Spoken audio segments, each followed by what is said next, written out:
Frumess talks about Halloween, Halloween, Halloween. Let's all talk about Halloween, Silver Shamrock. An American Werewolf in Paris from 1997, directed by Anthony Waller. Things are about to get a little hairy. An American man unwittingly gets involved with werewolves who have developed a serum that'll allow them to transform at will. That is an overly simple description of what is happening in An American Werewolf in Paris. It's not that deep, but that's a little shallow right there. You got Tom Everett Scott, who was, he was such a big name in the 90s, even though it wasn't in that many movies, but he really wasn't in that many movies. I mean, he was in That Thing You Do, and he was in American Werewolf in Paris. What else was he in? I'm going to take a look. Oh, he's in La La Land. I mean, he kept working after the 90s, but he's in a bunch of stuff. He's in Boiler Room. That's right. He's in Boiler Room. Mars Needs Moms. He's in a bunch of stuff. I didn't realize he's in the Scream series too, the Scream TV series. But really, I think the big film for him that everybody knows him by is That Thing You Do. He's in Van Wilder, and he's in An American Werewolf in Paris. And this was a big follow-up sequel. The original came out in, I think, 1981. And what I remember about this particularly? I remember Bush. Remember the band Bush? They had a tie-in song, and it was called Mouth, and it was from Razorblade Suitcase, which was the big Bush album. That was Bush's big 90s album that I think it came out in 97, and they had a music video tied in with it for Mouth. The song Mouth is in the movie, and it happens during this, the character, Tom Everett Scott's character, is making out. He's about to have sex with a girl on Jim Morrison's grave before he transforms into a werewolf. And yes, I did say Big Bush. That is true. I did say the words Big Bush. I was thinking about that as I was saying it. Razorblade Suitcase is a great friggin' record, man. You got songs like Swallowed is a great song off of the Big Bush album. Greedy Fly, which is a song people don't talk about enough. That had a really great music video. I remember that getting a lot of airplay. And of course, you had Mouth, which is a great, really, really great song. It's such a fun 90s sequel, man. And, there are plenty of elements that make it feel like it's definitely, it's first and foremost, it's kind of like a 90s teen comedy. And then it's a horror film second, it's one of those examples of, I would say it's more comedy horror than horror comedy. Like the original was a horror comedy where everybody's taking everything really seriously, and it's kind of the reverse. But there are some pretty horrifying moments.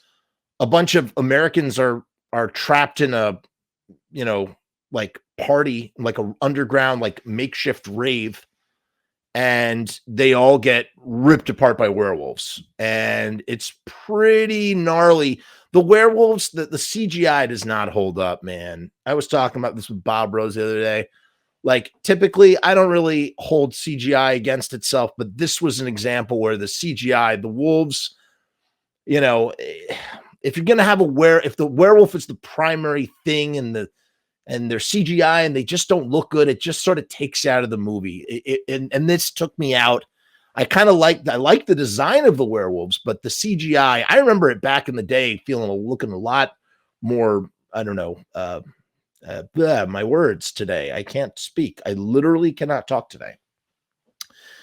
I remember the wolves looking a lot better back in the day than they did when I had revisited this film. I don't remember the last time I saw An American Werewolf in Paris, but there are just so many moments where you're like reminded that this film is from the 90s. And one in particular is where just like they have these random like needle drops of music, like ska, like 90s third wave ska music. And it's really something else. And just like the things that they do, a woman, she's jumping off the Eiffel Tower because she wants to end it all because she is a werewolf. And Tom Everett Scott saves her because he's, bungee jumping. But then he's like pursuing her. He wants to date her. And it's like, dude, she just tried to unalive herself. Like, maybe she's not maybe this isn't the best time to be pursuing a relationship. She's not particularly in a good place right now. Is this really someone who you want to pursue in a romantic kind of way? But not, that doesn't work with 90s sensibilities, that everything's on the up and up in that kind of way. It's also kind of like a fish out of water story again, because you have, here you have your Americans. Here you have your Americans in some foreign place being American. The girl is beautiful, and a lot of gratuitous nudity. I mean, it kind of reminds, what's kind of crazy about movies like An American Werewolf in Paris and just 90s movies in general, just like all the gratuitous nudity that was prevalent. Like, you just don't really see it anymore. I mean, sure, it exists, but it's just not like what it was, man. It's not like every 5 seconds. And who surprisingly gets naked a whole bunch himself, I mean, with his boxer still on, is Tom Everett Scott. Like, strips down just as much as the female lead, who's always showing her breastises. I forget her name. She's not, I feel like she's not in a ton of stuff. In any case, the plot is interesting. It's like you have a cult of werewolves who basically want to purify the world, and they figured out how to turn into werewolves at any time. And there's like a bit of a convoluted plot with her being cured, and that's it kind of doesn't work. But that's not why you watch a film. And then, Tom Everett Scott and his crony, they turn into action stars along with the girl. They become action stars. All of a sudden they have Glocks and they're running around, kicking down doors and jumping through caverns and catacombs and things. And it's like, I don't know. It's pretty funny. And in a weird way, it's kind of like I was really sort of reminded of Hostel a little bit, in the sense that you have like three kids, sort of gallivanting through Europe on some kind of trip, and they get caught up in some kind of horror. I guess really that's where the comparisons end. Maybe it's not like Hostel at all. Hostel is a very mean-spirited movie. I'll save that for another episode. Listen, it's a great sequel, man, and people do not care for it, and it always gets a lot of hate.